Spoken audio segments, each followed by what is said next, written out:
வணக்க மக்களே, இன்னும் சில நாட்கள்ல தங்கம் வாங்க போறீங்களா இல்ல தங்கத்துல முதலீடு பண்ண காத்திருக்கீங்களா? உங்க காலண்டர்ல இந்த 4 தேதியை மறக்காம குறிச்சு வச்சுக்கோங்க. வர செப்டம்பர் 15 அமெரிக்க ஃபெட் பேங்கோட கூட்டம் ஒட்டுமொத்த தங்க மார்க்கெட்டையே திருப்பி போட போகுது. ஆனா ஃபெட் பேங்க் வட்டி விகிதத்தை குறைச்சு தங்கத்தோட விலையை அடுத்த கட்ட வரலாறு உச்சத்துக்கு கொண்டு போகுமா இல்லையான்றத தீர்மானிக்க போறது அடுத்தடுத்து வரப்போற 4 மாபெரும் அமெரிக்க அறிக்கைகள் தான் மக்களே. அந்த 4 ரிப்போர்ட்டுகள் என்ன, அதுல என்ன டேட்டா வரப்போகுது, அதனால தங்க விலை குறையுமா இல்ல ஏறுமா, அதை பத்தி தான் இந்த வீடியோல டீடைல்டா நான் உங்களுக்கு சொல்ல போறேன். நான் போடுற ஒவ்வொரு வீடியோலயும் நீங்க ஒரு புது விஷயத்தை தெரிஞ்சுப்பீங்க மக்களே. சோ அதனால வேலவன் இன்ஃபோ ஹப் சேனலை சப்ஸ்கிரைப் பண்ணி பெல் ஐகானை கிளிக் பண்ணி வச்சுக்கோங்க. சோ வீடியோக்குள்ள போலாமா? Welcome back to Velavan info hub channel.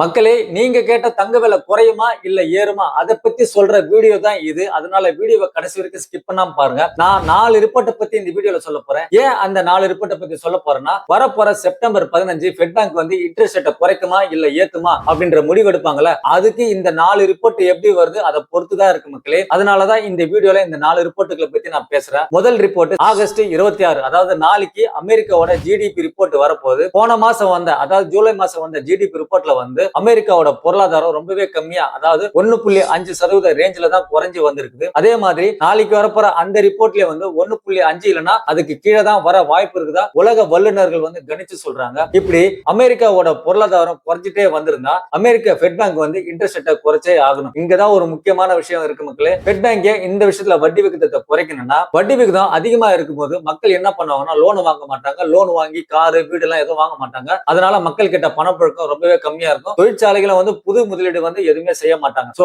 அமெரிக்க பொருளாதாரம் ஒரு மந்த நிலைக்கு போயிடும் அப்படின்ற அச்சத்துல தான் ஃபெட் பேங்க் என்ன பண்ணுவாங்கன்னா, அதுக்கு உயிர் கொடுக்கணுன்றதுக்கோசம் இன்ட்ரெஸ்ட் ரேட்டை குறைப்பாங்க. அப்படி இன்ட்ரெஸ்ட் ரேட்டை குறைக்கும் போது என்ன ஆகும் பாத்தீங்கன்னா, மக்கள் வந்து லோன் வாங்குவாங்க, மக்கள் கிட்ட பணம் அதிகமா புழங்கும், நிறைய செலவு பண்ணுவாங்க, தொழிற்சாலைகளும் புது பிசினஸ் ஆரம்பிப்பாங்க. சோ இதனால வந்து பொருளாதாரத்துக்கு வந்து ஒரு உயிர் கொடுக்க முடியும் அப்படின்ற எண்ணத்துல தான் வந்து ஃபெட் பேங்க் வந்து இன்ட்ரெஸ்ட் ரேட்டை குறைக்க வாய்ப்பு இருக்கு மக்களே. அப்படி ஃபெட் பேங்க் வந்து இன்ட்ரெஸ்ட் ரேட்டை குறைச்சாங்கன்னா டாலரோட மதிப்பு வந்து சரிஞ்சு தங்கத்தோட விலை ஏறும். சோ நாளைக்கு வரப்போற அந்த ஜிடிபி ரிப்போர்ட் வந்து தங்க விலையை ஏத்துறதுக்கான வாய்ப்பு, அதாவது ஒரு சிக்னல் தான் கொடுக்க போகுது மக்களே. சோ அடுத்ததா வரப்போற ரிப்போர்ட் என்னன்னு பாத்தீங்கன்னா, செப்டம்பர் 4ஆம் தேதி வரப்போற என்எஃப்இ ரிப்போர்ட் மக்களே. இந்த என்எஃப்இ ரிப்போர்ட்னா என்னன்னு பாத்தீங்கன்னா, அமெரிக்காவில வந்து விவசாய துறையை தவிர்த்து கவர்மெண்ட் மற்றும் பிரைவேட் செக்டர்ல எத்தனை பேருக்கு வேலை கிடைச்சிருக்கு, எத்தனை பேருக்கு வேலை இல்ல அப்படின்ற அறிக்கையை வெளியிடுறது தான் இந்த என்எஃப்இ ரிப்போர்ட். அதாவது அமெரிக்காவோட பொருளாதாரம் ஒரு நிலையான சூழ்நிலையில இருக்கணும்னா மாசத்துக்கு கிட்டத்தட்ட 1,50,000 பேருக்காச்சும் வேலை கிடைக்கணும் அப்படின்ற மாதிரி ரிப்போர்ட்டுகள் வந்து சொல்லுது மக்களே. ஆனா போன மாசம் வந்த ரிப்போர்ட்ல பாத்தீங்கன்னா கிட்டத்தட்ட 20,000 இருந்து 25,000 வரைக்கும் வேலை வாய்ப்பு போன மாதிரி தான் ரிப்போர்ட் நம்மளுக்கு வந்தது. அதே மாதிரி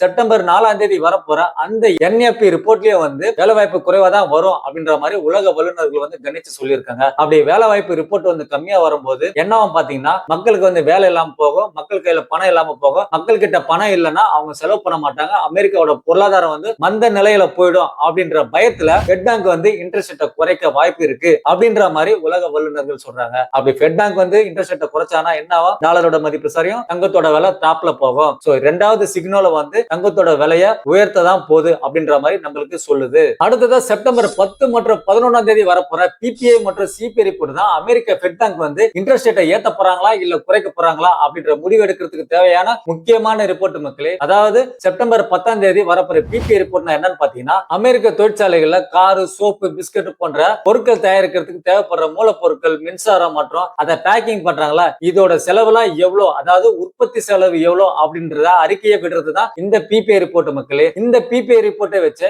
வரப்போற செப்டம்பர் 11ஆம் தேதி சிபிஐ ரிப்போர்ட் எப்படி வரும் அப்படின்றத நம்ம தெரிஞ்சுக்கலாம் மக்களே. அதாவது இந்த சிபிஐ ரிப்போர்ட்னா என்னன்னு பாத்தீங்கன்னா, அமெரிக்காவோட மக்கள் வந்து அவங்க அன்றாட செலவு பண்றாங்களா, அந்த செலவு, அந்த விலைவாசி எந்த அளவுக்கு ஏறி இருக்கு, அதாவது அவங்க டெய்லி வாங்குற பால், பெட்ரோல், டீசல், காரு இது போன்ற பொருட்களோட விலை வந்து எந்த அளவுக்கு ஏறி இருக்கு அதை பத்தி சொல்ற அறிக்கை தான் இந்த சிபிஐ ரிப்போர்ட் மக்களே. அதாவது அமெரிக்க தொழிற்சாலைகளோட உற்பத்தி செலவும் கம்மியாயிட்டு இந்த சிபிஐ ரிப்போர்ட், அதாவது மக்கள் வாங்குற பொருட்களோட விலையும் வந்து கம்மியாயிட்டு வரும்போது அமெரிக்காவில இன்ஃபிளேஷன் வந்து கட்டுக்குள்ள வருதுன்னு அர்த்தம். அப்படி அமெரிக்காவில வந்து இன்ஃபிளேஷன் கட்டுக்குள்ள வரும்போது, பணவீக்கம் கட்டுக்குள்ள வரும்போது, ஓகே இதுதான் சரியான நேரம் ஃபெட் இன்ட்ரெஸ்ட் ரேட்டை குறைக்கிறதுக்கு அப்படின்ற மாதிரி யோசிச்சு ஃபெட் இன்ட்ரெஸ்ட் ரேட்டை குறைக்க வாய்ப்பு அதிகமா இருக்கு மக்களே. ஏன்னு பாத்தீங்கன்னா, கடந்த மே மாசத்துல இருந்து இன்ஃபிளேஷன் வந்து கட்டுக்குள்ள வந்துட்டே இருக்கிற மாதிரி தான் ரிப்போர்ட்டுகள்லாம் நம்மளுக்கு வருது. அதே மாதிரி செப்டம்பர் 11ஆம் தேதி வரப்போற அந்த சிபிஐ ரிப்போர்ட்ல வந்து இன்ஃபிளேஷன் கட்டுக்குள்ள வரும் அப்படின்ற மாதிரி தான் உலக வல்லுநர்கள் வந்து சொல்லியிருக்காங்க. அதனால செப்டம்பர் 15ஆம் தேதி மற்றும் 16ஆம் தேதி ஃபெட் பேங்க் மீட்டிங்ல வந்து இன்ட்ரெஸ்ட் ரேட்டை குறைக்க அதிக வாய்ப்பு இருக்குதா உலக வல்லுநர்கள் வந்து கணிச்சு சொல்லியிருக்காங்க.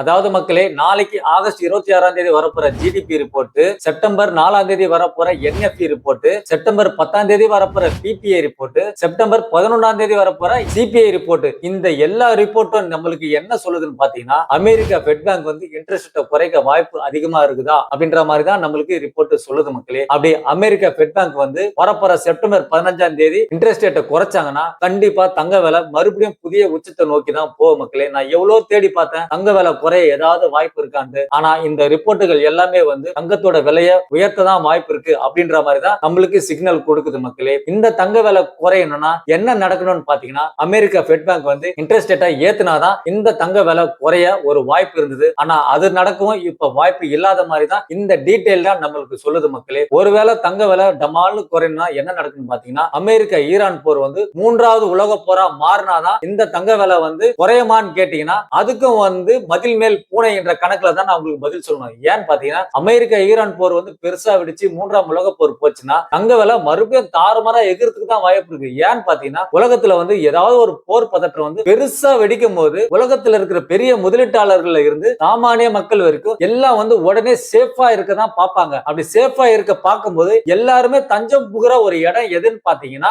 இந்த தங்கம் மட்டும் தான் மக்களே. அதாவது கொஞ்ச நாளைக்கு நம்ம சேஃபா இருந்துடலாம், உலகம் அமைதி ஆகிற வரைக்கும் நம்ம ஒரு சேஃபான இடத்துல, அதாவது தங்கத்துல நம்ம முதலீடு பண்ணி வச்சுக்கலாம். அதுக்கப்புறம் வந்து உலகம் வந்து சமநிலைக்கு மாறும்போது நம்ம மறுபடியும் ஷேர் மார்க்கெட் அமெரிக்க பாண்ட்ஸ்ல வந்து முதலீடு பண்ணலாம் அப்படின்ற வாய்ப்பு தான் மக்களே இருக்குது. அதனால என்ன நடந்தாலும் இப்ப இருக்கிற சூழ்நிலையில வந்து தங்க விலை அதிகமா ஏறதான் வாய்ப்பு இருக்கிற மாதிரி நம்மளுக்கு இந்த சிக்னல் எல்லாம் சொல்லுது. அதனால நம்ம மக்கள் எல்லாம் என்ன பண்ணுங்கன்னா, தங்கத்தை வந்து கொஞ்சம் கொஞ்சமா வாங்கிட்டே வாங்க. நான் சொன்ன மாதிரி நீங்க முதல்ல இருந்தே எஸ்ஐபி முறையில வாங்கிட்டு இருந்தா நல்ல லாபத்துல நீங்க இருந்திருப்பீங்க. இன்னொரு விஷயம், அமெரிக்கா ஃபெட் பேங்க் 15ஆம் தேதி இன்ட்ரெஸ்ட் ரேட் வந்து சப்போஸ் குறைச்சாங்கன்னா எந்த அளவுக்கு குறைப்பாங்க, அதனால தங்கத்தோட அளவு வந்து எந்த அளவுக்கு ஏறும் அப்படின்ற டீடைல்ல அடுத்த வீடியோல வந்து உங்களுக்கு நான் டீடைல்டா சொல்றேன் மக்களே. சோ இந்த இன்ஃபர்மேஷன் உங்களுக்கு கண்டிப்பா பிடிச்சிருக்குன்னு நினைக்கிறேன். நான் வந்து உங்களுக்கு இன்னும் தகவலை சொல்றதுக்கு நான் தயாரா இருக்கிறேன். என்கிட்ட நிறைய இன்ஃபர்மேஷன் மியூச்சுவல் ஃபண்ட் ஷேர் மார்க்கெட்டை பத்தி நிறைய டீடைல் இருக்குது. சோ அதெல்லாம் நான் உங்ககிட்ட சொல்றதுக்கு நான் தயாரா இருக்கிறேன். நான் இப்ப பார்ட் டைம் யூடியூபரா இருக்கிறதுனால உங்ககிட்ட நான் நிறைய தகவலை சொல்ல முடியல.